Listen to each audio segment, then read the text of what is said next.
Hello and welcome to the Nightcap. It's life behind the Michelin star yet again. Late night lock-in here where we candidly discuss and debate all things culinary over a few drinks. We are sat upstairs at Salt. It's just gone 10 o'clock at night. We're in Stratford-upon-Avon, Shakespeare's home in the heart of Warwickshire.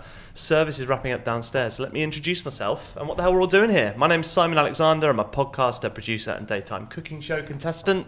To my left, playing host, Michelin star head chef of Salt, Mr. Paul Foster. How you doing, all right? Yeah, good, thanks, mate. And our guest chef today is Michelin star head chef, GBM and Brummie legend, Mr. Glynn Purnell. How you doing, mate? Well, thank you for the humble announcement. To be honest with you, I've got this new silk scarf. I feel a little bit like Fred from fucking Scooby-Doo. If I'll be quite fucking frank with you. You're pulling it off. You are absolutely pulling it off. The scarf, obviously. Yeah. and the scarf. And the scarf. Yeah, no foreskin in that.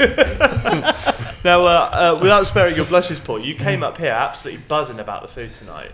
Absolutely stonking. Man, I've known Paul for a long time, and I've never eaten here because I've never had the time. Yeah, amazing. And it was like the perfect storm. So I've had an absolute stunning meal. Yeah. A couple of real massive highlights. What stood out for you tonight? The beef and the sweetbread with a pairing with a wine. It was an Austrian Josephine. Natural wine. It's beautiful. Yeah. Beautiful Stunning. red That wine, really pairing unusual. was unreal. I saw that photo of that beef. It looked insane. Yeah, it's the English Wagyu from Suffolk. Yeah. Stunning stuff. Yeah, And that really stood out. That was like, the food was great, the wine was great, and the two were just phenomenal. So that was a real highlight. And sometimes when you have a tasting menu, the main course can be a little bit insipid and a bit like, well, we've shown you what we can do. Yeah. Here's a piece of meat and some gravy. Sure. Yeah. Which sometimes you know, as a chef myself, you think to yourself, wow, we've done all the fireworks, just give them a slice of fucking rare beef and they're happy. And then you get that pairing for me. Yeah. And as a chef-restaurateur, because obviously as you get older, you drop the crossed arms and the frowned face and stop being angry and realise that you're not just a chef, you're a restaurateur. And to have the marriage with the wine and the food come together at the same level, that's when you know you're doing the job properly. Oh, nice. Yeah, exactly. Is that something that you think it took you a little bit later in life to learn then? Did you sort of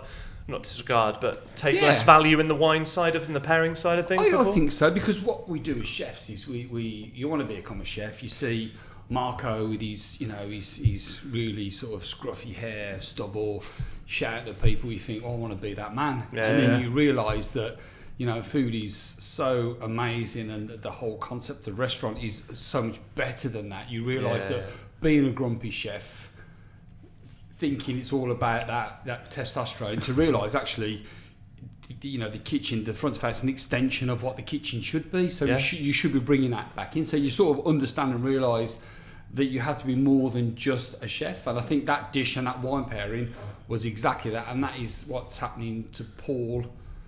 Yeah, you've reached a level of maturity, don't you, where you start looking at the bigger picture. Yeah. And I started doing anyway, but when you own a restaurant, you have to do it, You're whether you want to or not. Look at it differently, you really do. You spend less time in the kitchen, not being away, but thinking about the restaurant and the wines, and you get people in that are better than you. Like Jack knows wine better than me, so I'm not going to tell him and dictate him. He deals with that. Nice. Trust him. I deal with the food, with the team. Yeah, and it's a good marriage. Yeah, not fighting each other. Yeah, and also there's that sense of education, So was it Jack? Jack, yeah. So he's educating Paul. Yeah. Not only about the wine, but also he's slightly educating without treading on his toes about his own food. Yeah, that's really interesting. Quite complex, actually. Because you can put your blinkers on and you can think, that's the perfect dish, and then you've got someone that's in your team, remember, so he's on your side. He's not criticising you because he wants to be better than you. He's criticising, or he's adding his input to make your dish better, to make the customer's experience even more. You've got to have a certain amount of humility to accept that. You can't be stubborn as a chef and I know best, it's all about what I want. You've got to accept that. It's the only way you're going to improve. Yeah, exactly, for sure. Yeah, love it. Maybe the Manchester United manager should fucking listen. Dude, you're killing me. I'm a Birmingham City fan. What do I know about football? I'm a United fan. For the first time, I wish I was a Birmingham City fan. You fucking don't. I'm actually only 27. Oh man, love it. Okay, right. Today we're going to be talking a bit about Birmingham, actually. We're going to be talking about the culinary scene through the years and Glynn's new venture coming up in Henley-in-Arden. We're going to take some of your questions you've sent us via the Nightcap Twitter and Instagram pages, and we'll do boiling point, cowboy stories, cooking hacks, all the usual stuff. But first, this is, of course, a Nightcap. We are once again, for Series 4, opening a beautiful bottle of Gusbourne's finest every episode, award-winning English sparkling wine. You can visit their website now, gusbourne.com, see which of their very special vintage releases you want to purchase and enjoy at home, all with free UK mainland delivery, no minimum order required. Paul, we've got a very special one tonight, I believe. Well, yeah, this is what we don't actually have this on the list. It's their Brut Reserve, so it's more of a classic champagne style. So it's 3 grapes, classic champagne grapes, so Pinot Noir, Chardonnay, Pinot Meunier, 2015 vintage. Lovely, really reasonable. It's their more accessible level of wine, so but still premium. Got bottles of this. They've still got this, yeah. And it's a lovely, nicely, a bit more acidic than a Blanc de Blanc that we normally drink. But no, it's lovely, like proper champagne style. Cheers, guys. Thanks very much. Cheers. Thanks so much for coming, Cheers, Glynn. Yeah. Lovely. Thank you. Pleasure. Cool. Quaffable. It is quaffable, yeah. So delicious. Perfect. Okay, let's get stuck into things then. Glynn, you've... but Birmingham, I feel like, is more on the map now than it's ever been in the UK in terms of not just stars, but its whole food scene in general. And obviously, you've sort of seen it go from a one or two restaurants having a Michelin star place to where it is today. I wanted to talk about those early years in Birmingham and when you first were sort of on the scene, and what are they fond memories when you look back at that sort of that time cutting your teeth in Birmingham? Most definitely. I mean, obviously, I'm born and bred. I'm from the from sort of. It was one of the biggest council estates in Europe at one stage. Really? In Birmingham. Europe? Wow. Yeah. Chelmsford Wood, which is the dark side of Solihull. Solihull didn't want it, Birmingham didn't want it, and it just grew into this shithole that brought them both together. And you can say that. I can say that. Of course I can, because most of the people that would try and beat you up, I went to school with. Or I'd just get them to beat you up. I mean, food for me in Birmingham has always had a good food culture, because people say, Birmingham's never had a food culture, Coventry's never had a food culture, or, places that are highly industrial. I mean, if it wasn't for Birmingham, we wouldn't have steam trains, we wouldn't have, steam engines. We are the centre of the universe when it comes to the nuts and bolts of what's happened around the world, and we had a food culture as alongside that. It may not have been foie gras and truffles, but it certainly was.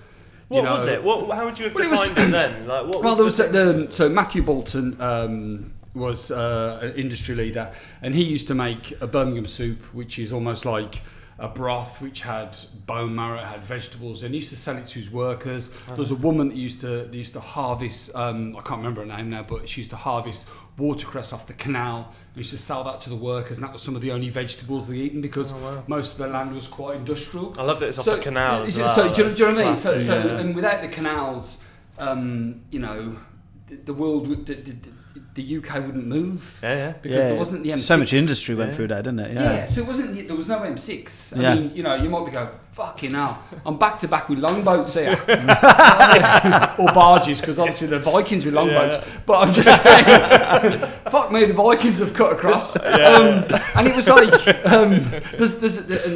just going back to the name of food and to why Birmingham is so important to the food industry, as well as the economics of the country back then after the Second World War, is that there's a place called the Banana Warehouse in Digbeth.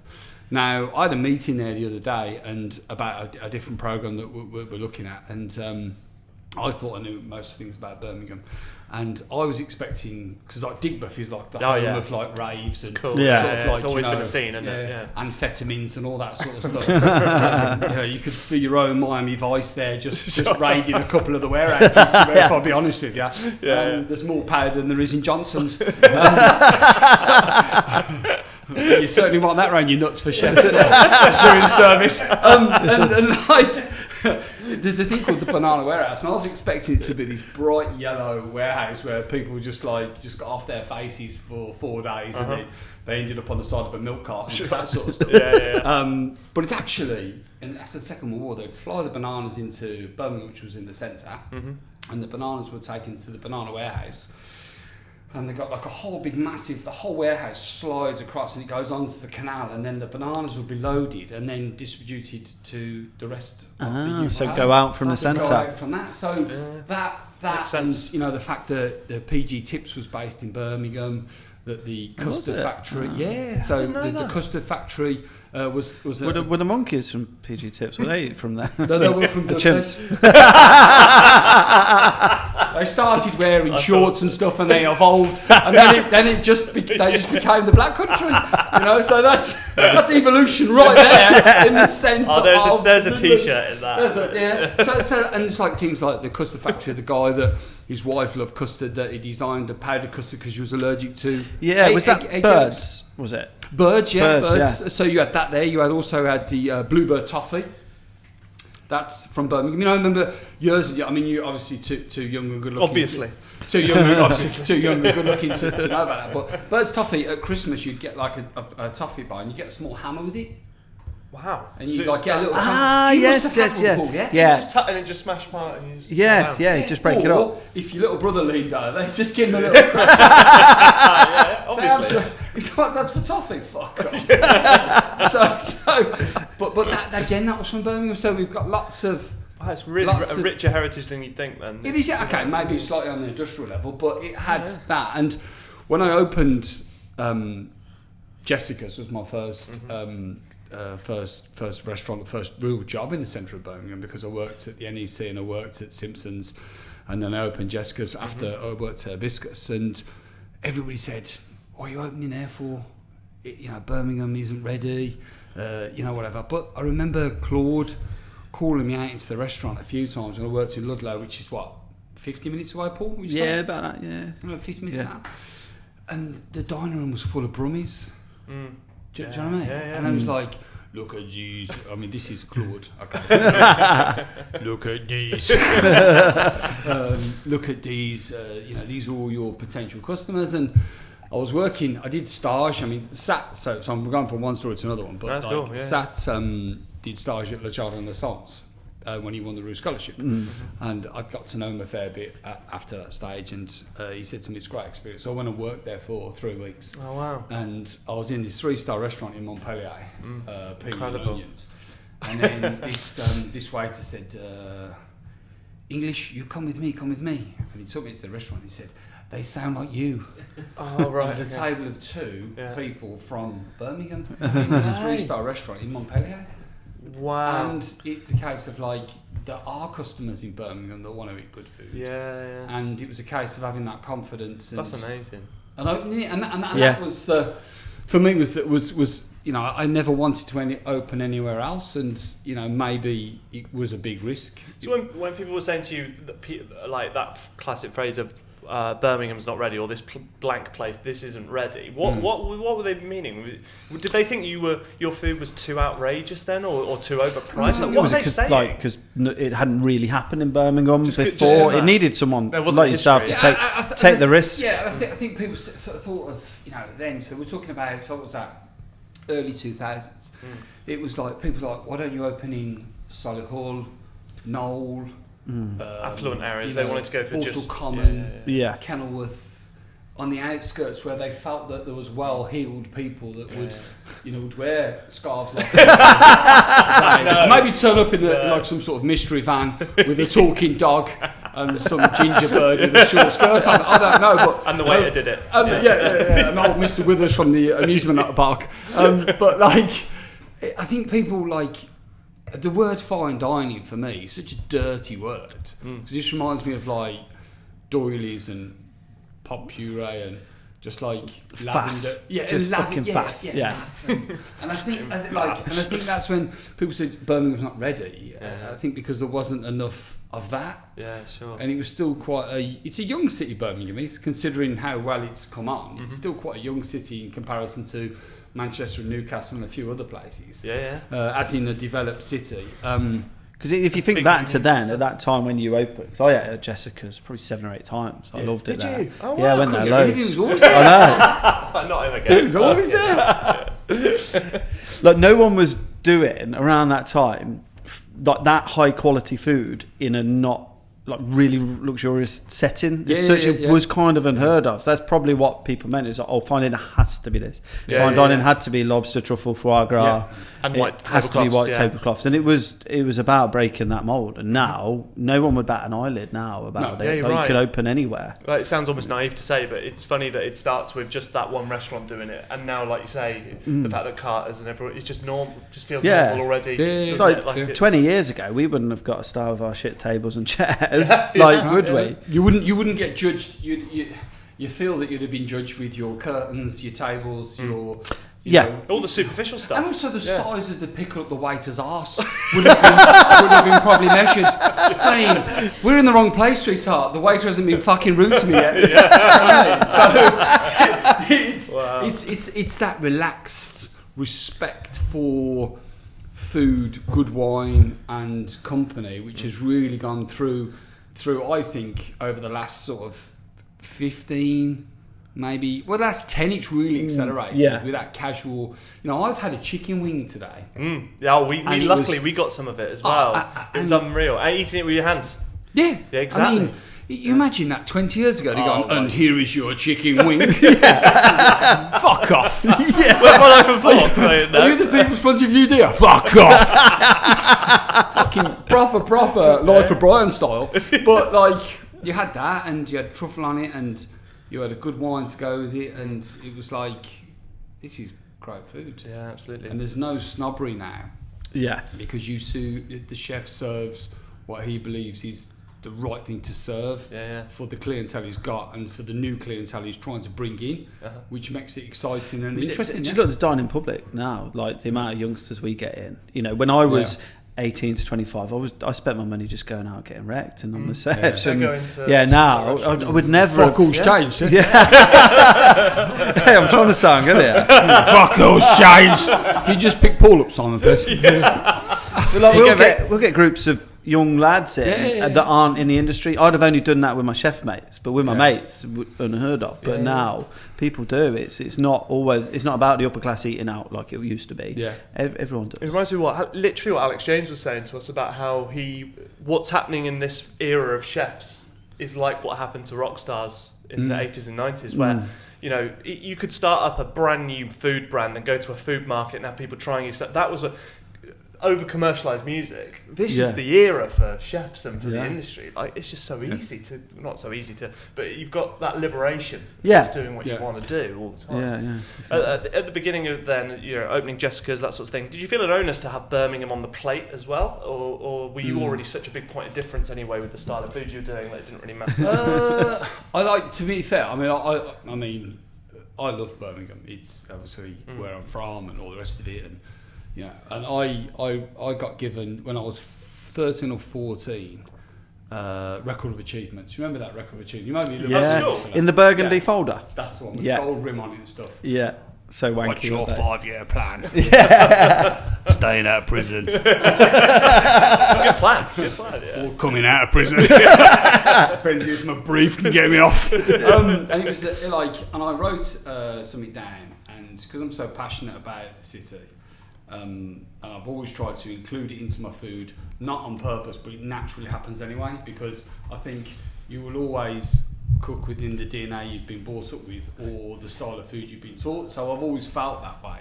Yeah. And I wrote in the Record of Achievements, and I looked at it before I left the house actually. There's so many spelling mistakes in it, and if I wrote it again, there'd probably be more spelling mistakes. Right. And it was like, I want to open a restaurant in Birmingham, which I call town.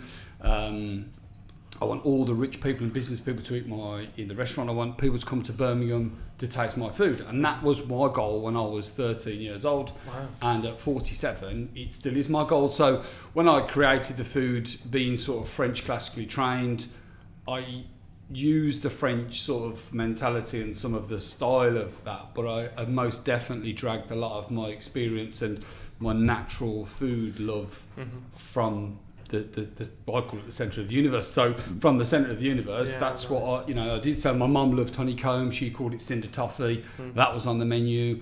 There was lots of offal on the menu, and that was because of what I was fed when I was younger and sort of understood and enjoyed. And you grow that confidence as a chef that you cook what you like to eat, that you want people to taste because you like it, you know. It sounds so simple, but it's sort of the writer's equivalent when they say write what you know, don't overthink it. It's almost basically what you're describing there. It's just that's the stuff my mum loved. That's what I ate. That's what I love. And my dad was quite an adventurous guy. My dad's from Stetchford, and he met my mum in a curry house. My mum's from Worcester, so great. She probably had dungarees and a piece of straw hanging out of her mouth. So my dad's gone over. He looks a bit like Magnum, my dad did. Right. He's probably one of these skills. Still sharp. He's gone over. He's spot my mum a few times because my mum's sister married a Brummie. So she used to come to Worcester. She used to come to Birmingham because there was nothing in Worcester. Yeah. My dad went over there a couple of times and said, and my mum was eating an omelette in a curry house. Because you couldn't get curry anywhere else in the country other than the Midlands, really. Yeah, of course. And my dad's gone, you want to try something a bit more exotic? But not in American accent, obviously. But like, and then but that sort of went on. Not the sleaziness, but the enthusiasm for the style of cooking. So my dad saw Madame Jaffrey. He bought a spice rack, and he made his own curries, but only on the weekend because my mum cooked the staple food, right? And that had a massive effect on the way I cook. So then my dad bought a wok. Wow. My dad bought a wok. So so in the week it would be meat and 2 veg meals. And then exotic stuff at the weekends. Yeah, so my dad bought a wok. Wow. And my dad bought this wok. And then talk of the street. Like. Yeah. Wow. Like, you've got colour TV. Like Yeah, he's got a wok. So we bought this wok, right? And there wasn't like woks now where woks are flat at the bottom and they've got induction and stuff. They're completely round. Proper big one, cast iron one, like if you had the wrong surface, it wouldn't actually stay upright. Yeah. But if you didn't look at it for 3 seconds, it'd fucking rust. Yeah. Right, so my dad's got this wok, and he like put it on the gas. They put it on the electric cooker. We had this mini electric cooker with 4 little hobs. If you turned his back, he'd just roll onto the floor. So he had to hold it all the time while he was trying to do a stir fry. Wow. Then he'd turn the heat down because it was too smoky. And then you realise it should be hot then.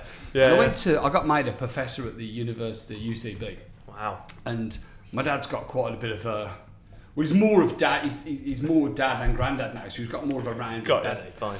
And I told one of the well-heeled people overdressed at this event. And I invited my mum and dad because I thought they'd be proud. Because I didn't leave school with any qualifications. And he's gone up to me and the guy's gone, "Oh, you must be Mr. Purnell," to my dad. And he's gone, I said, "Oh, yeah." He said, "Oh, I believe you had a wok." But Dad said, "What, you fucking CID?" So he's gone. He said, "Yeah." I said, "I have a wok." He said, "Do you still use the wok?" And he says, "Yeah, only to iron my fucking shirts." So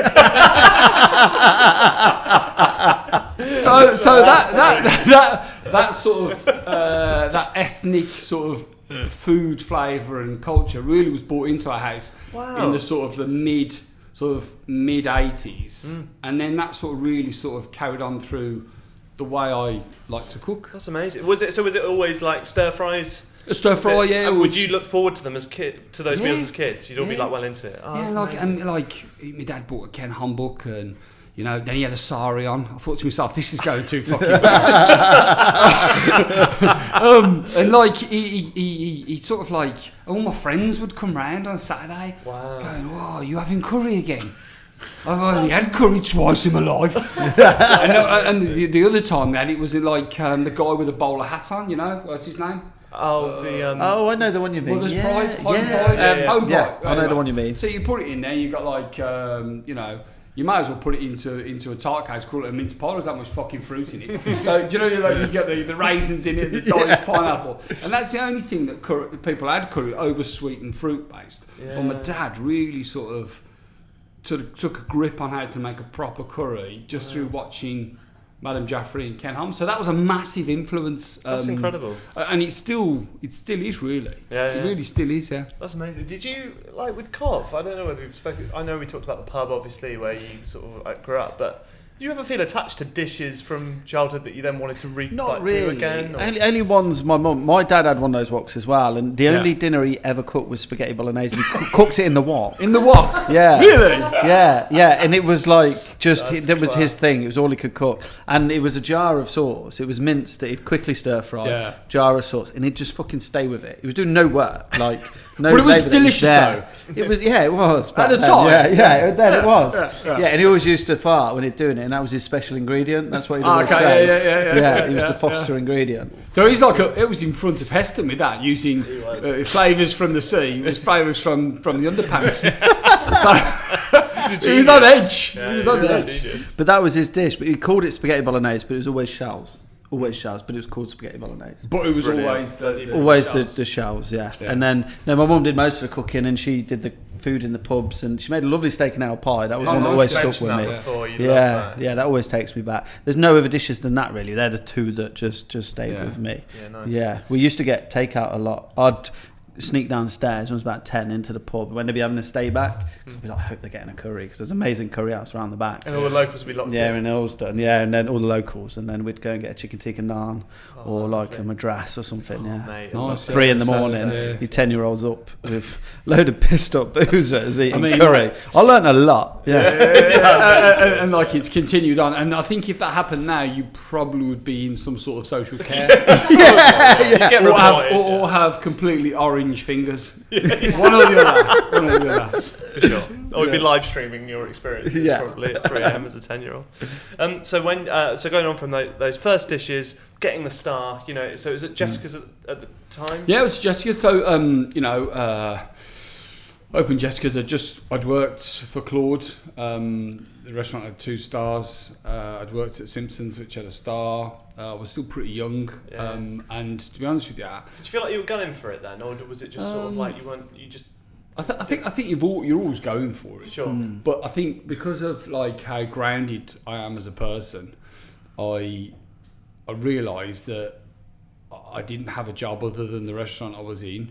The guy was quite money driven. I knew I had to pay bills. I knew I had to tick off things. The guy was like a hawk when it comes to the GP and the stuff I was buying. Right. So I was under a lot of pressure to make money, but also creatively I was under pressure, putting myself under pressure, because I had also had dreams and ambitions on the style of food I wanted to cook. Yeah. Did I think I was going to get a start? Probably not, but then probably I wanted one. So it's difficult, because I say to young chefs now, I say, look, you can't try to get a star. You just cook the food you love to cook. But it's a byproduct. Sort of thing. Yeah.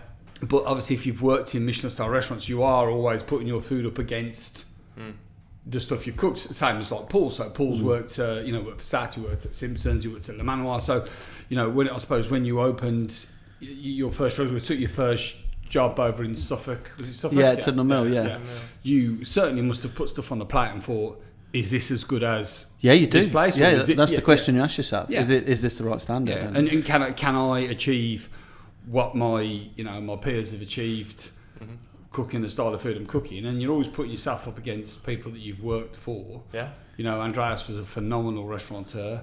Same was Claude. I worked for 2 chef patrons, which I really loved, and I constantly put myself up against the standard of what they produced, which drove me to do what I do, kept me grounded, and I never ever did I ever think, oh, mine's better than that. Yeah, I'm better than him. I'm better than him. I always looked at them above me, and I liked to keep them above me, because it always meant I was chasing or pushing to be as good as them. Yeah, and I think that is that self-discipline to say, I want to be as good as him. I want to be as successful. I've never made it if I'm always chasing. If I think, well, I'm better than fucking him, then you're onto a bit of a hiding. So I think you certainly look at other people, and you look at the people you respect and love at what they do, and you think, I want to aim to be amongst them, not even as good as, just to be in their company. Mentioned in the same name, and I think, and I do think that is slightly missing from this generation of chefs. Do you reckon? Yeah, I do. Yeah. Why is that then? Do you think? Because it's the instant fame that people want, and the instant like, I'm 24, I've got a star. Well, then what are you going to do for the next 20 fucking 4 years? Yeah, do you know what I mean? And there's that there's that sort of race to be youngest. It's got to be. It doesn't matter whether you get it at 25, 30, 35. No, it doesn't matter. It doesn't matter. It makes no difference. What difference does it make to anybody's life if you do it younger? Like, it doesn't matter, does it? Fantastic if you do it at 24. Fantastic. Well done. Pat on the back on whatever. But it's about the balance of the being happy and creative, and having that longevity of being able to continue to do it at that level. And enjoy the process, enjoy the journey. And I say it to lots of young chefs, maybe because I'm 47 and not classed as a young chef anymore. Although, you know, the young man behind the camera and the lady over there are both winking at me. I mean, I don't know whether the aircon's on too high, but I think it's a scarf. It's probably. Did you get that, did you? Yeah? She go, you smell a Kuros. Packer a bam. It's just like, don't put so much pressure on yourself to try and do it instantly. And I feel that, you know, I was talking... You're only racing yourself. Yeah, you've only got yourself to beat, or you got yourself to better. And like I said, I've said it before. It's like, you know, we had a time where there was like me, Tom, Daniel, Claude, Sats, chefs that we met up all the time, and we enjoyed each other's company, and we talked about food, and we talked about our restaurants, and we ate in each other's restaurants, and we gave each other advice, and we pushed each other in a positive way.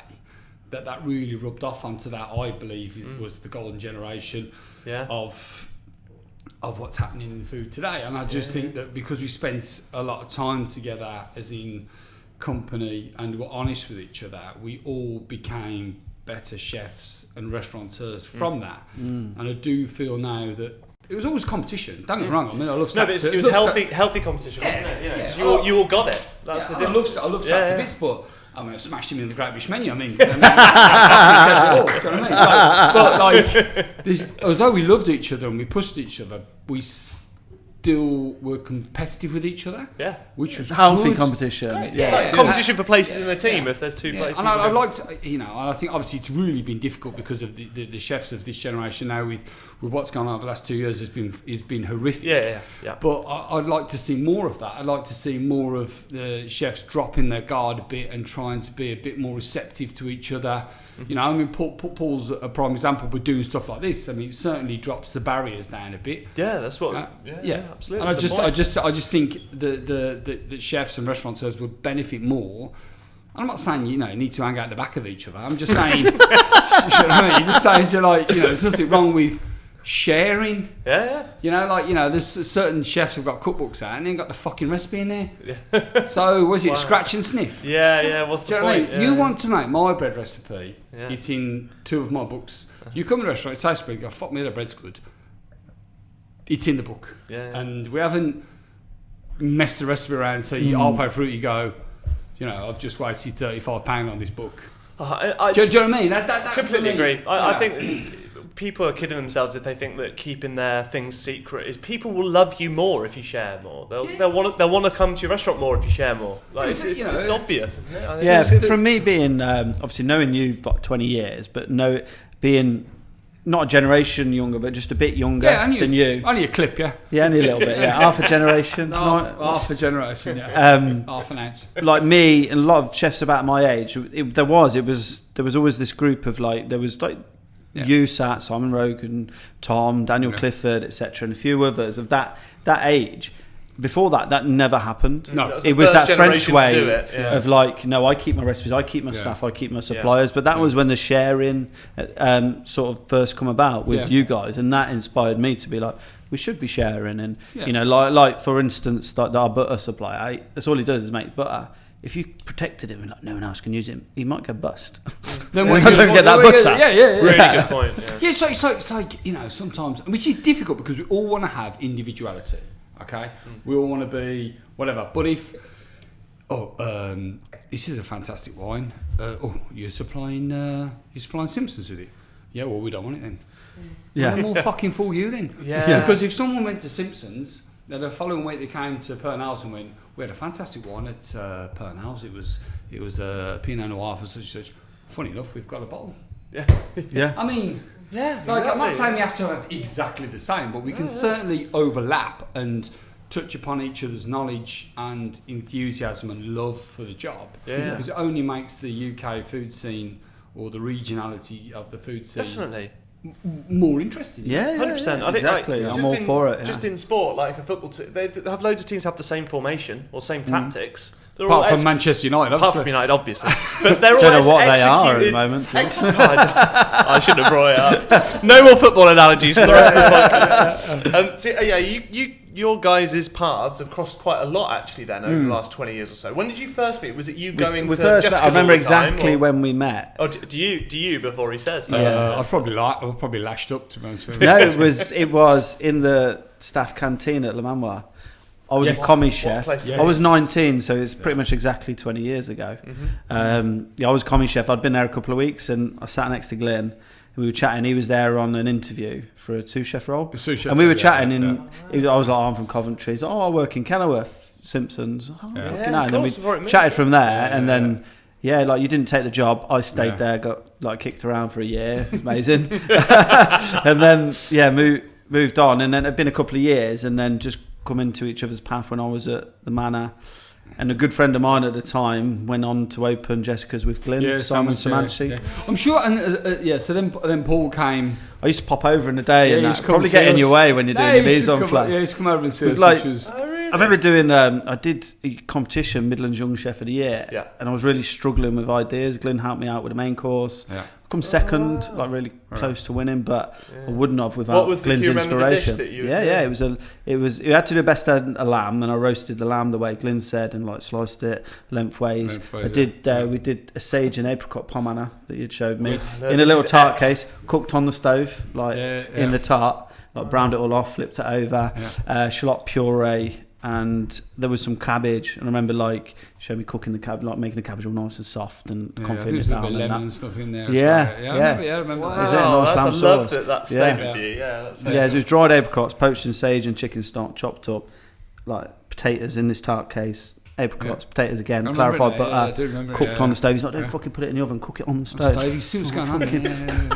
Wow, love But it. like Glynn didn't have to do that. I was just this guy popping in, It and sings to what you're just saying, basically. You know, Yeah, next I generation mean, coming along. yeah, and I say to any young chef that I bump into that, or anybody that's in the restaurant, they go, "That's amazing, I'd love to know how to make." I say, "You come in tomorrow if you want." And they go, "What, really?" I say, "Yeah, come in tomorrow."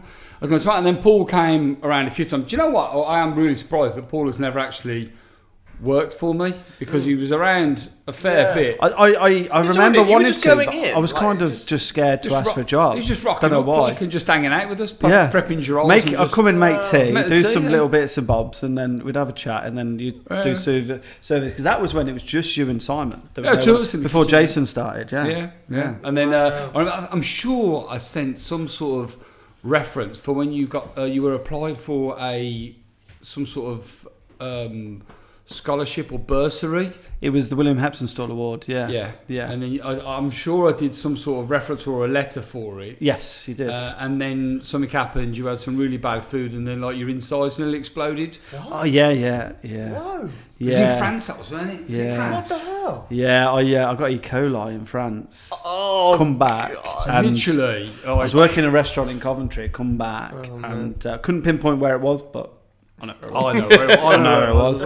Come back, and we just reopened this restaurant in Coventry. It had a refurb, and it was really busy. And I was the sous chef there, and I was a really bad stomach. I was like doubled over with stomach cramps, and like just still working through it, still cooking. Like, I'm fine. If you die, you die. Yeah, I'm fucking hard, you know. And I went downstairs. Toilet was downstairs next to the office. Went to the toilet. I won't get gruesome, but it was blood. Wow. Yeah, man. And I went into the head chef Adam, and I was like, "Oh, man, it's blood." Like, it's like, "Fucking what?" I was like, "Yeah, I'll be alright tonight. I'll be alright." So fucking, he's like, "You can't shit blood and work." I was like, "Yeah, we were in shit." Like, Some chefs would have let you, I think. my doctor's was literally over the road in Earlston in Coventry, and sent me over there, and the doctor sent me straight to hospital. I was there for like 10 days. No I had way. E. coli. Really They ended up bad, taking man. my appendix Whoa, out. I had I was no idea. proper fucked. I yeah. remember that because it sort of half scarred me a little bit, because I was thinking, fucking hell, like E. coli in like Yeah, a and it was fucking two rogue. Michelin star restaurant it was, wasn't it? Yeah. If I remember right, in Lyon. Yeah. In Lyon, yeah. Oh, Yeah. Narrowing down, I've surely. not really spoken about it publicly. He's not. No, I have. No, but no, Yeah, no. I don't think be soaping anymore. Well, he fucking shouldn't be. Honestly, I've literally never felt that bad. I was ever. like, because Simon was telling me, I was thinking, fucking hell, could he kills you. That They'd said It's if not a I'd joke, is have it? just carried on working, it would have been It's just fucking like gone. and then my next memory with Paul is, so then he's popping in and out and he wants to do this and stuff, and then he mentioned to me he sent his CV to Sat. Yeah. Yes, Sat that's Baines. right. Yeah, So we sent it to Restaurant Sat Baines or Hotel the Clos, which what it was. he was Sat Baines by Was then. this Yeah. that he changed it? He had, yeah, not long, a year or two. Yeah. And I was in the back of the car a couple of weeks after Paul had sent his CV, and I was sitting next to John, Big John, absolute legend, John. Top guy. And I was talking to him, and he was on about staff, and I got a few CVs. I said, actually, have you had a CV off a kid called Paul Foster?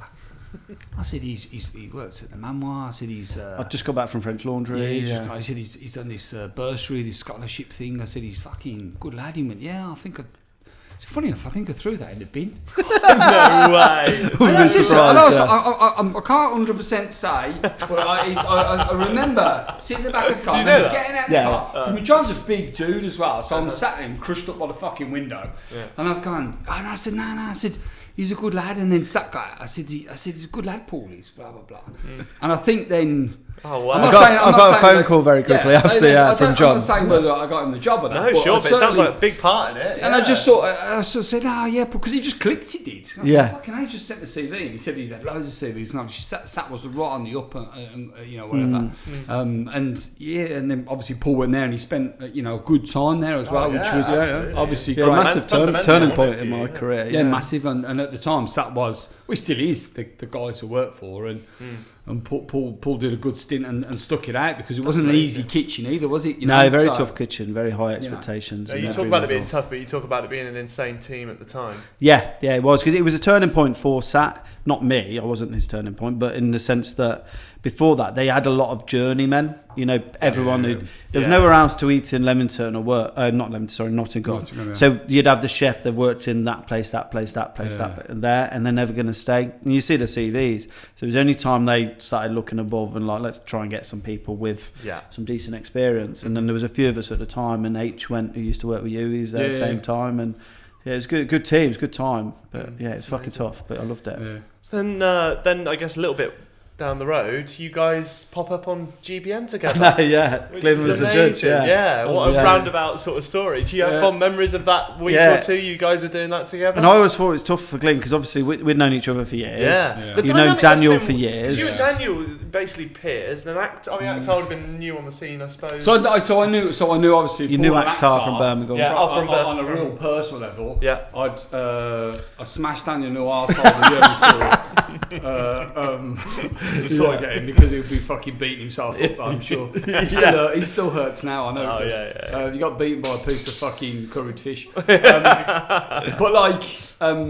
it was quite difficult for me, because I had to send one of them home on the Thursday. And that's like, I've got to send one to someone, but that was just the rules, Yeah. And every time a judge would do anything like that, I take it really seriously. Sure. And was that the first time you'd been a judge on there? No, I think I did the year before. The year before, but it was early days of them doing that new format. Very much so, And I thought to myself, Paul's a good lad, and he's got great pedigree. Akhtar's a really good chirpy lad, and obviously Daniel's a phenomenal cook, as well as all three of them are great cooks, because that's why they're there. And every time I had to judge and score it, I felt fucking sick. Did you? Yeah, because I got a lot of respect for anyone that gets up in the morning, does hard colour, and becomes good at their job, which all three of them clearly are and were. Sure. So they're there for a reason. They're not there to make numbers up. And to break someone's heart, and at the time it was like, it still is, but like, it was such a great. Oh, it really was. Kudos to get so far. It was massive, and it was a bit of a deal breaker for your career at one point. It was so important. Huge, that cluster of people you just mentioned basically all did the show at the time. Didn't they? Sat and everyone, like, it was. It really was like the thing to do at that stage. Yeah, people queuing up to get in there, and I'm thinking, I'm going to send someone home on a Thursday and be the villain, because and due onto social media and stuff, if you gave someone, Glynn's just give Paul a 6, he's an absolute arsehole. I know. I'm never going to a restaurant. You didn't taste the food, and you're having to go at me on social media. So it was really difficult, because you knew that obviously the country was watching. You knew that Paul is obviously clearly a great chef, so is Daniel, so is Akhtar, and you've got to separate them because that's the job you've been given. So it is a bit of it isn't a nice job to do. I mean, some people relish that. Oh, you can tell who people relish it. There's some people are loving it. Rubbing their hands, going, I'm going to take this four and fuck off. It was a case of like, so I felt honoured to be in the position to do that because I'd won the competition twice, which was phenomenal. And there is an element of look for it, that the way you lay on the brief. Sometimes you'll bang the brief on the nose and I love it. Sometimes you'll get it so off that you'd think, well, I've got the wrong end of the stick of this, and I'm just basically waiting for Thursday to come to be put out my misery. So I'm sure, was it you made the final, didn't you? Yeah, it was me and Daniel. Yeah. Akhtar went home. Was it the Olympics? It was the Olympic year. Yeah. We filmed it in 2011 November time. Yeah, I just remember kicking off because of asparagus in November. I was like, this is terrible. But and Daniel just smashed us in with incredible food. Like, because I beat myself up after it, and I was like, I didn't really. I could have changed this or that, but Daniel's chicken dish was fucking 10 out of 10, well deserved, and that's an easy judge for you because I'm like, I agree. Because you knew them, and there was all that, but you were feeling the pressure of having to deliver the. Did it affect the dynamic throughout the week outside of the cameras being on? Like just hanging out, or the hotels? Or were you able to just ignore that? And just we had a few drinks, didn't we? And we went out for a few meals and stuff, and we sort of tried to. every time somebody brought up the competition, clearly wasn't a problem. I just turned around and said, "What's that?" and then just walked the other way. But I think because of that respect for each other stuff. It was pretty much. But the funny thing for me was Akhtar did this pudding. Which, if he was here now, I'd tell him when he's obviously going to hear on this, it was fucking horrific. It was like, he had this fucking... What was it again? I've watched it. I remember he had... They've all been, all of those from that they're year, on Amazon. They've all been put on Amazon now. You can I watched them again with my daughter. Yeah, she was loving it. Yeah. Seeing Dad on there and all that. Without a beard. I was like, what the hell? Smooth Dad. Yeah, she was getting all like edgy because I didn't tell her who had got through. She was gutted when I didn't win. Yeah, it's brilliant. Yeah, so she don't like you now. Obviously no one does.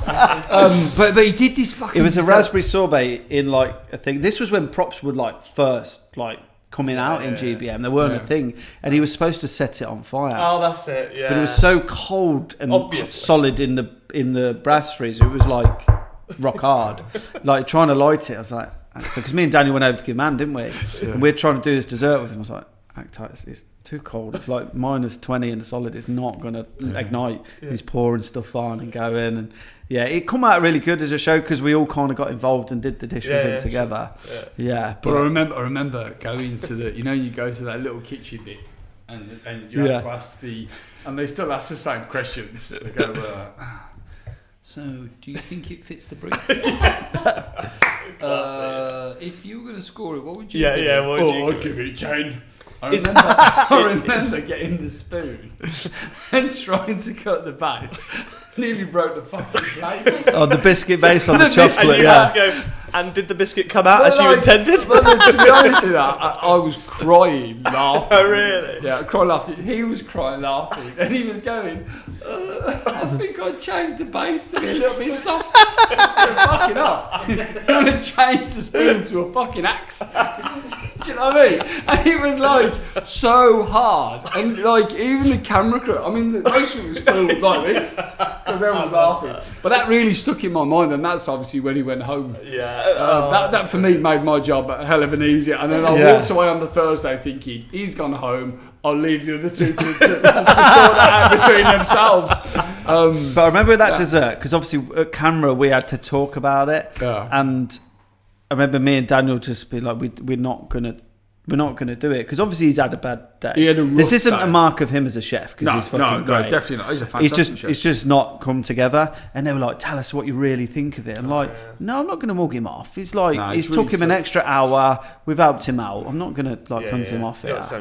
No, and we just both really minimal. I can't remember what it was, but watching it back, it was just barely said anything. I'm going to re-watch that one episode now just to see if I can pick up on anything. Earlier in the competition you can give feedback and stuff, but There's just no need. It's like kicking a man when they're down. Yeah. And also, like, it looks smug from me. Like, yeah, well, I'm through. Like, and you can see the scores as well. Unless he gets like a 12 out of 10. Oh yeah, he's going home exactly. anyway. So let's try and it's not a deal breaker. Yeah. No, not really. And you like your Paul. You have to take a look. You have to be a bit more humble and sort of go, yeah, no. Perhaps if he'd done it like this, and it's the same cliches you use, but and then I left it to the two, and obviously Daniel went through with the chicken, which went to the banquet. Well deserved. That's like a legendary dish in GBM still, isn't it? And it's funny when I watched it again, like I tasted the chicken, and it cuts to me, and my face goes off. Oh Jesus! And there was a bit of a fucking it's good, yeah. And I remember we went out the night before, and Claude came out to see us in the pub. Yeah. He come up on his scooter, and he was like, "Oh, his chicken dish is fucking amazing." He's told me all about it. I was like, "Oh, it's great." Oh God! Fucking Claude Boz is telling me how good it is. It was on the wall. It was main course day next day. Lastly, on GBM, like in terms of not even judging but being a contestant, did you even, I suppose, did you know that the impact of it would be as big as it was, and little things like I remember your creme brulee and the eggshell and stuff, and that is it. You still have done that? I can't take it off. Can't take it off. No, I can't take it off. It's mad, you probably didn't even imagine that would be the case when you did it. No, well, so I'd never seen Grappish Menu before, right? And they rang me up and said, "Do you want to do a Grappish Menu?" And I said, "Well, I don't know what it is. If I'll be honest, it was Series 3, and then." Sat rang me up and said, "Oh, Chief, you've got to do it, Chief." I was going, "Well, I don't really want to go, Chief." I said, I just about to open. I just opened Purnell. I was just going, "You won't get your breath. It'll change your it'll change your life." And I was thinking, nah. What a fucking cookery program! It changed my life. I'm a Michelin star chef. And then it was a stage where we had to go through the heat to actually cook on the TV sort of thing. So we had to cook 2 dishes. And Matthew Fort went round to all the restaurants. So this was filmed. I remember. So it was like me, Sats, Aaron Patterson from Michael Wignall when he was up. Was in that one? I think so, yeah. And then they chose me and Sat to cook. Yeah. So I did cheese and pineapple on sticks. Obviously, I didn't do the tin foil hedgehog. But no, I didn't do that. To be honest with you, looking at the standard nowadays, I fucking should have.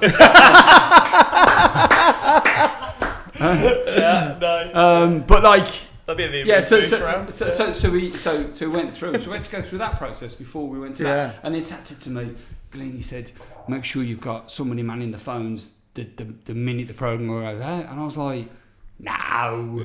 He said, seriously? He said, because he'd obviously won it the year before, he got the 10s, and it went absolutely ridiculous. After I served a rabbit and pea trifle on national television, the restaurant was full for fucking 12 months. By that Monday it went out, it was full. Yeah. Wow. Full. That is mental. Lunch, dinner. And then people's reaction to you as a person would have been different. They wanted, talk to you, meet you more and all that sort of stuff. Must have been mental. Yeah, I mean, you're walking down the street, people throwing knickers at you. And that's just the men. I just had boxer shorts. Yeah. Boxer shorts, some of them with go fast stripes in, you think, fucking hell. And then it was like, it was like that, and then all of a sudden, sat the kitchen ring you, and they said, "Oh, do you want to come on?" Sat the kitchen, and James Winter rang me, and he said, "Do you want to cut in?" I said, "I've never seen it. To be honest with you, I've never seen Sat the Kitchen." Working on Saturday morning, yeah. So then I put Sat the Kitchen on, and they rang again. I said, "I don't want to come on because Sat the Kitchen's for TV chefs, and I don't want to do the omelette challenge because I'm a professional chef and I only cook an omelette properly when somebody orders it." And it was all that sort of that was that turning point of having to realise becoming a businessman and saying to yourself, you don't have to for the greater good, like you don't have to sell out, but you certainly have to slightly look at where you can get exposure to then put your restaurant on the map. And we were full solidly, and obviously then when we went to the Gherkin and we did the creme brulee egg, and then you got people like Pierre Gagne and Rene saying, "Oh, this is one of the best desserts I've ever had," all that sort of stuff, and you just go through the roof, and and then it was for me a massive turning point in the media sort of side, more so than anything, but also to work alongside and cook against people like Sat and have that week in the final with all these phenomenal chefs. Like I met Tom Kitchener, hung out with him for a week, great chef. Nigel Howard, provided Stephen you with Terry. the platform to meet those people. And it's, I mean, hopefully it still is for young chefs to do. I mean, I was 30, 31, 32. And it was phenomenal. Oh, that's amazing. I love that. We've just got some time to squeeze in a couple of other bits, including some listener questions. We've got one from Dino. I think this is perfect timing, actually. We're recording this second week of January, so best restaurants you guys are looking forward to visiting in 2022. I don't know if you got any answers that spring to mind. The top up, Paul. Of course, mate. Cheers. Sorry, being a bit tight here, mate. That's all right. Let's go away from the computer. Go away from the computer. Yeah. Well, this is a great opportunity to also talk about your new venture, so in Henley-in-Arden as well. Like, what's the deal? So I think the first restaurant I'd like to visit, I suppose, I had the pleasure of I've had the pleasure of eating here tonight, which has been fantastic. So if you haven't been to Salt, I suggest you make a trip because it was fantastic. And it's nice to see a chef patron cooking. You know, not just cooking on a Saturday night in the middle of March, but cooking on a Wednesday night the second week in January. Do you know what I mean? That's full credit to Paul and his team and stuff. I ate at the Ritz last year, which was phenomenal. But I'd like to eat at Moore Hall. I haven't eaten there yet. Oh, it's great. I had an amazing meal there. Before it got the second star, it's such a good restaurant. Yeah. They do everything right. Yeah. Everything. I like to as well. Core. I'd like to. Yeah, I really want to go Core. Yeah, Core as well. Claire's a phenomenal cook and chef and deserves all the credit and stuff. So there's 2 restaurants I'd like to eat. Nice. I mean, there's loads off my head. So Core, many. definitely. Yeah. I want to go to Michael O'Hare's. I've still not been to the Man. Normally, I haven't been to Michael's. So it's just something cool, different. His personality. Do you find it easy to is it a nice balance when you go out to have a bit of a work head on, but also just enjoy it for what it is, or can you not help yourself but want to dissect it or overthink it? I mean, I used to when I was a lot younger dissect everything and be overcritical in my own mind. I would never. You know, because it's people's perception of food is. I mean, come to my restaurant, I can be as critical as I want. But for me now, I've got a little bit older. I just enjoy the whole regalia of what that chef wants to deliver. Yeah. So this is what Paul wants to give and deliver for his personality, for his style of cooking, for what he wants his customer to experience. And that's what I try to do now. I try to enjoy the whole chef's philosophy as well. And enjoy the experience. Just enjoy it, you know. Yeah, you're at a restaurant, enjoy it, And especially after the last 2 years, you think, fucking thank God I'm in a restaurant. Exactly, because don't take it for granted. There's only so many times you can eat a plate of food in the freezing cold with people you don't necessarily want to sit next to. So true, man. Fuck family. I haven't seen you for 2 years. Thank God for that. It's been the best 2 years of my life. COVID fucking 20 kicking in. So good. Any other restaurants that come to mind? Nothing on my head. They were the main 2, but there's loads. It's one of those things that you always have a kind of list in your head, and then new ones opening every year, and you end up go to these new ones. Like I've still never been to Royal Hospital Road, and it's just somewhere I want to go because I've just never been, and I know it'd be amazing. So I really want to go there. Yeah, and I've never even been Le Gavroche. But again, fantastic experience because it's that. It's a little bit like. It's like meeting royalty. Of course. Yeah, it's that extra. It's such a legendary place. I just want to go because I've not been. And you kind of, if it closed, I'd be like, I never went there. I tell you, there's one place that I haven't been to, which I'm actually embarrassed to say it out loud. Oh, go on. Which I really want to go, and I've been trying to go for the last fucking 10 years and probably longer. I've never been to Carter's. Have you not? No, I've been 3 times. It's ace. Yeah, it's really I can smell his chicken wings from when he takes his socks and shoes off. I can smell his chicken wings from the other side of the A38. So I'm literally a 5-minute taxi drive, and I've never. So that is something. It's the classic thing when it's on your doorstep, you don't even think. You about take for granted, don't you? Yes. So I'm definitely going to go there before the spring, most definitely. So yeah. Couple of nice places there. Yeah, Carter's is great. Yeah, I've been a few times. Great recommendations. Go on then. What's happening in Henley then? Is that how close to you for opening up? So Henley had a phone call last summer of a guy that wanted to buy the property. I know that Mike and Russ had parted ways, the previous owners. The guy wanted to sell it. Contacted me and said, "Look, I want to open this pub. Would like you to run it and put some good people in there and let's make a go of it. So it's opening in March. Yeah. Phil, who's with us today, actually, he's sitting over there. Yes, He's Phil. Phil Stegel.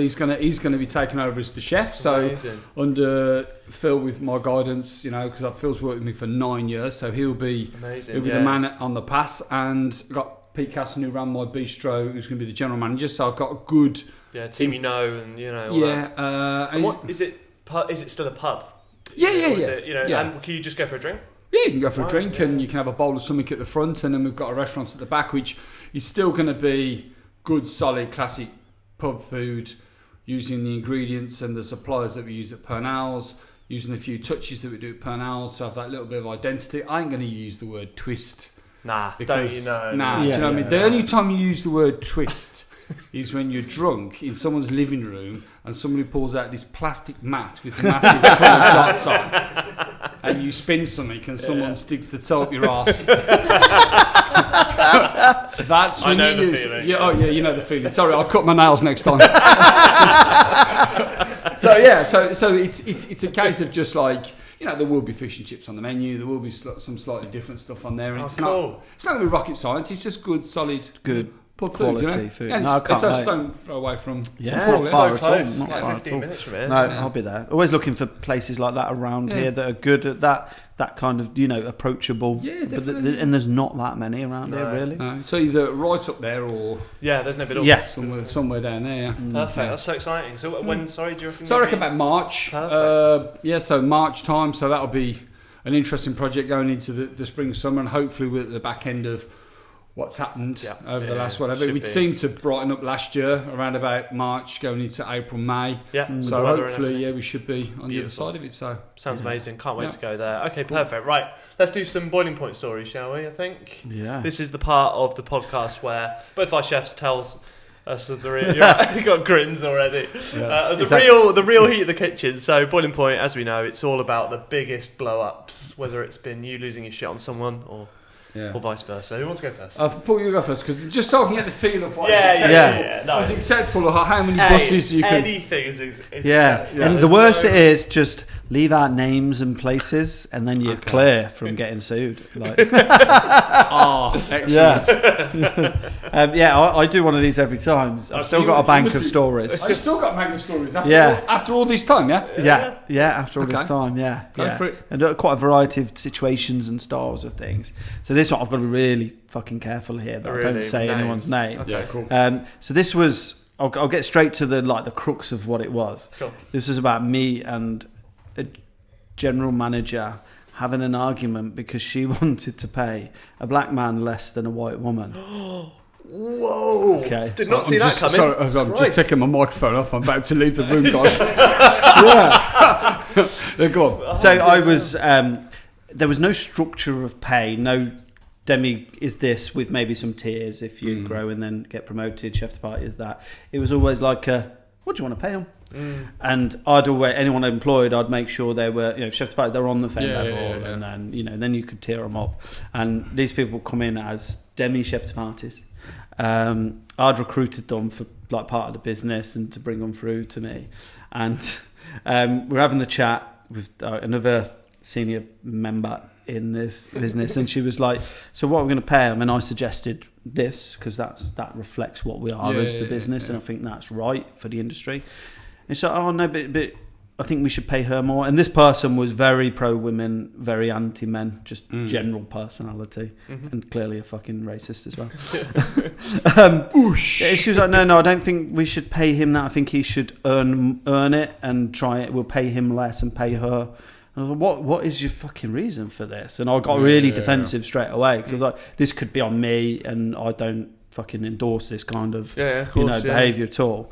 And she was like, no, because I think he can earn it. He's not coming from a great place. I was like, even if they were two white men, right, comparable in terms of who they are, he could argue he's got more experience.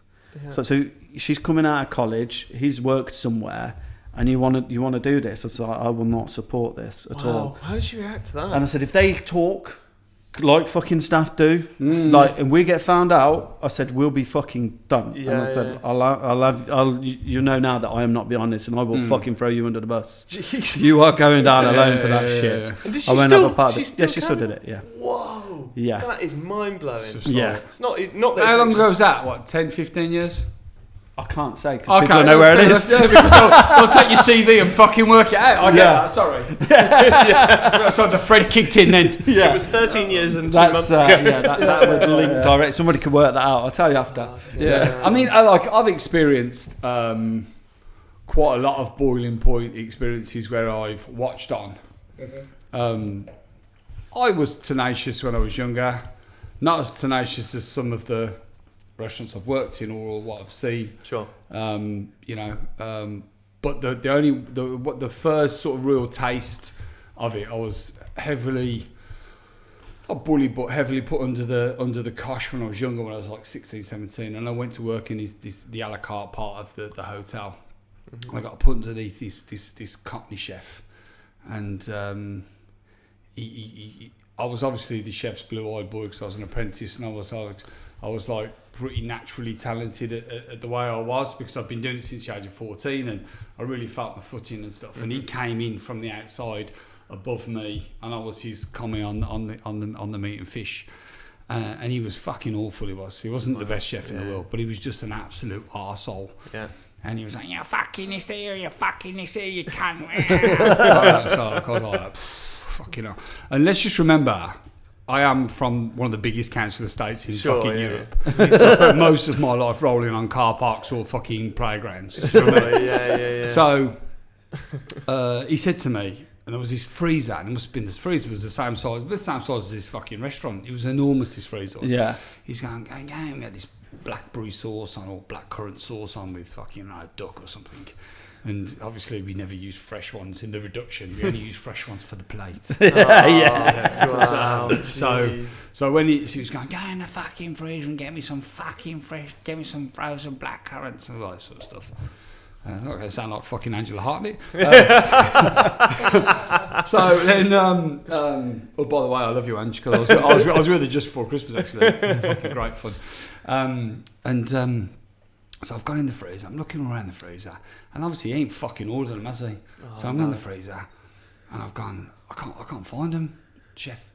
He's gone, they're in the fucking freezer. And I've gone, and then the other chef's gone, you ain't fucking ordered them. He's gone, they're in the fucking freezer.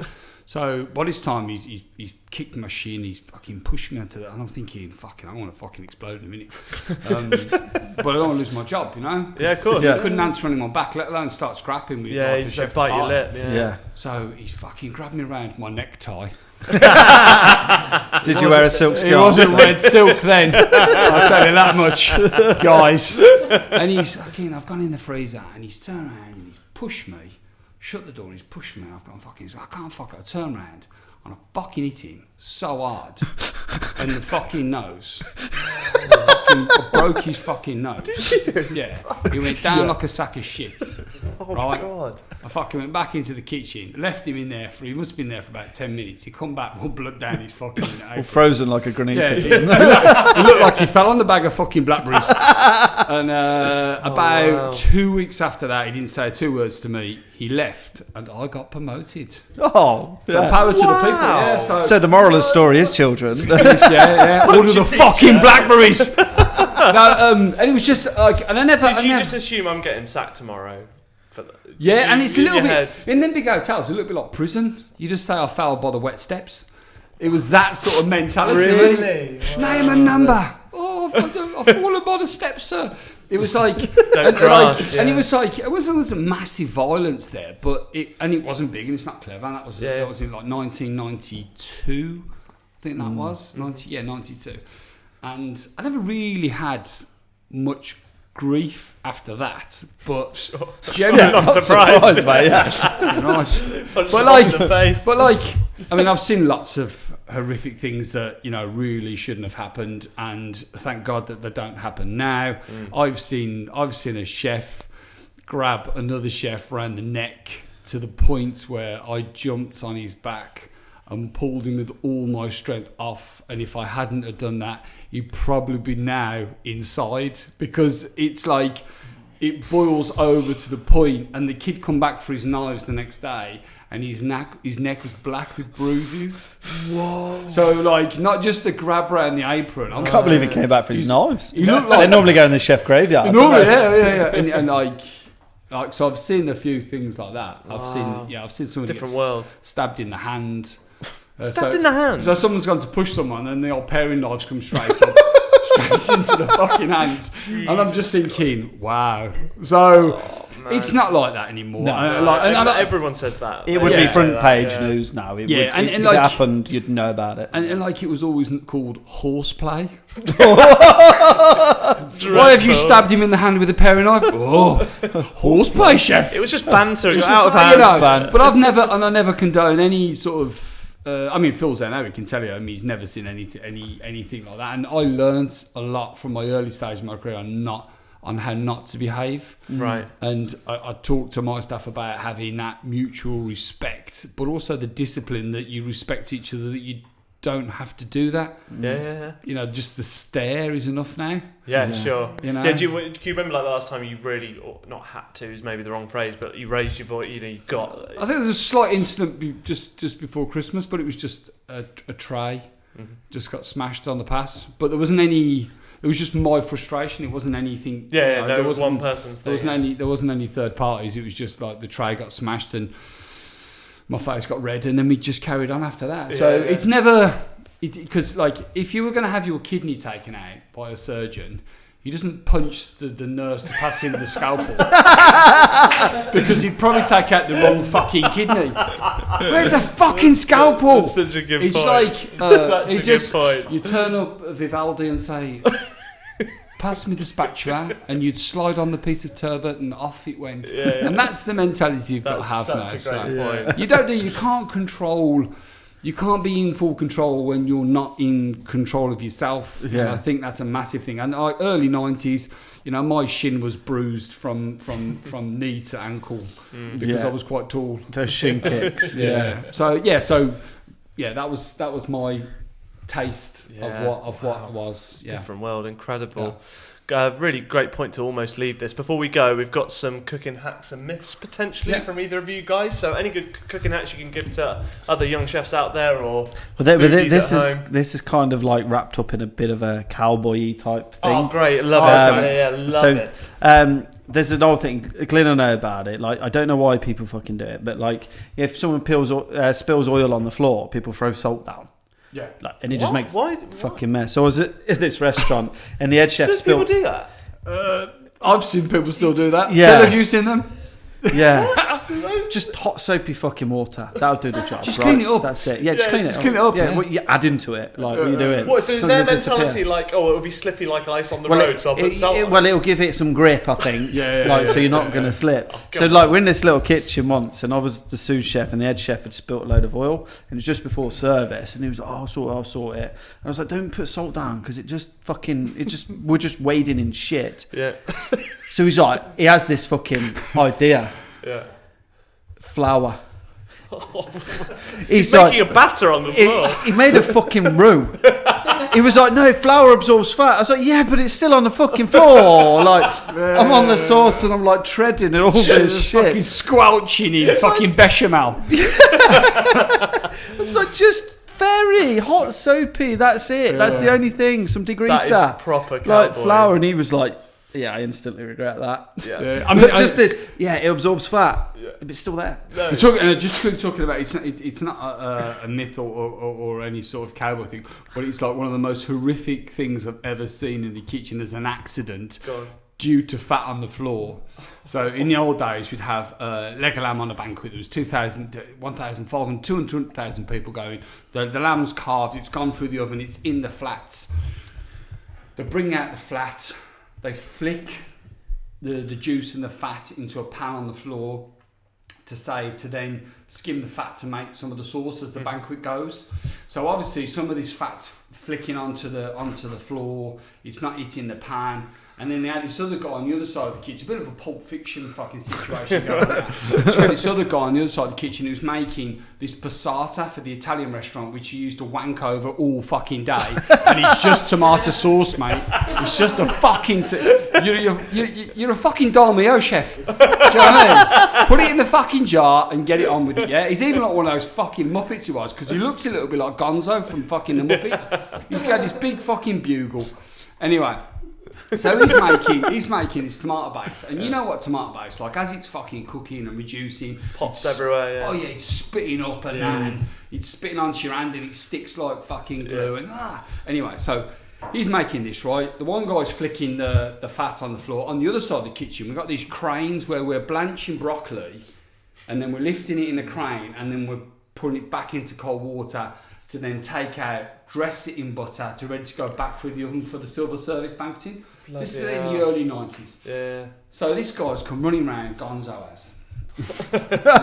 Fucking pan of tomato fucking passata. Yeah. Right? And he's got these pathetic wooden fucking shoes on. Oh, the old wooden clog shoes. Like, no wonder chefs were crippled by the age of 45. No flexibility. They were all wearing those. Yeah, like, they weren't safe. They were so uncomfortable, but you looked good. No, you fucking didn't. No, you didn't. You had a few more inches. You know what I mean? You look like a mouse where they're on the stairs with a fucking strap on. Do you know what I mean? Right fucking there. Right? So you just come running past with his fucking wooden shoes and his strap on and his sauce. And he's fucking hit this oil. Oh no. And his legs gone from underneath him, and he's boiling hot. His beautiful sauce has gone. It's gone all over his chest. Oh shit. And you know when the drama happens and it goes still for that split second? It goes silent, almost like. And he's just going, and he's rolling around in his fucking sauce on the floor. And the chef who's flicking the oils going, what the fucking hell's the matter with you? And he's ran round to the broccoli station where it's been refreshed, fucking ripped his jacket off and dived in the broccoli. What? So he's rolling around in the fucking broccoli. The cold one, not the hot one, right? Yeah, the cold one. Rolling around, fucking So there he is. So there's all broccoli and the rest of it, and he's got and then like I'm 16 years old with a pencil moustache, thinking, what the fuck has happened here? Right, and this guy has come back out. Someone's got the first aid box. Like a little plaster. Fucking put a blue plaster over that. Blue plaster in the fucking dining room. Yeah. And he's got this fucking blister on his chest. Oh no! It must have been the size of a good saute pan. Oh, right. Geez. But the most intriguing thing for me, and this is what I thought about combinations. When the passata hit the broccoli, I thought, that guy's a fucking genius. Fucking That is brilliant. That is brilliant. Bless him. Yeah. Well, bless him, yeah. And as in you know, and for me, that resonates for me all of the time. Whenever I see a chef moving with a pan of something, I'm instantly looking at the floor for either some form of bechamel, which is half flour, half fat, or any sort of oil, really. Wading through a row. Oh, unbelievable. Some great stories tonight. It's been such a pleasure, guys, honestly. Thanks again to Gusbourne's for providing us with tonight's nightcap. They are all looking forward to seeing you back in their restaurants in 2022. Visit gusbourne.com to find out more about their wines and place your orders now. Glynn, thanks so much for coming today. It's been I know it's been a long time coming because we've had a few dates. Yeah, we have. I've had to cancel one, and we've all. It's been a nightmare, but it's been one of the best ones. So thanks so much for coming. Yeah, thank you. I'm going to just say congratulations, Paul. The book is fantastic, by the way. Thank you. No, I received it just before Christmas, and it's you know, for any chef that wants to do the nuts and bolts on actually how to cook stuff. It's a great book. So it means a lot. Thank you. Yeah, it's brilliant, nice one. Yeah, and I've just had a flick through your book before you came. Yeah, I bought it in. I want you to. Paul cool. It's absolutely incredible. Excellent. Great. Thanks so much, guys. Let's have a little. Cheers. Thank you, Paul. Cheers, Simon. Cheers. Thank you. Cheers. Happy New Year.